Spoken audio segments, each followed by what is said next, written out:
যখন কেউ কারো কথা মনে পড়বে না, কেউ কাউকে চিনবে না, এমন ভয়ানক মুহূর্ত হবে, এমনকি হাসরের ময়দান দোজখ পর্যন্ত আসবে।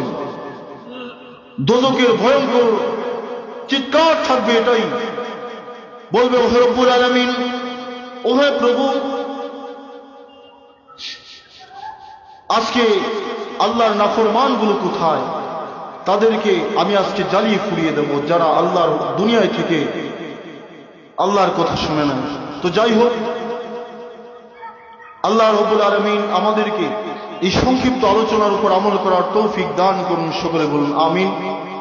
তো আজকে এই পর্যন্ত শেষ করছি, আবার কোনো একদিন কোনো মাহফিলে সকলের সঙ্গে দেখা হয়ে যাবে। সেই পর্যন্ত সবাই ভালো থাকবেন, সুস্থ থাকবেন, সেই পর্যন্ত শুভকামনা।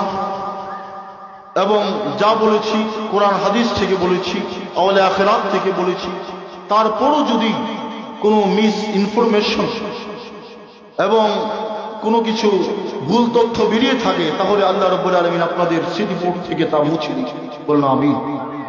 আখির দাওয়ানা আলহামদুলিল্লাহি রাব্বিল আলামিন। আসসালামু আলাইকুম ওয়া রাহমাতুল্লাহি ওয়া বারাকাতুহু।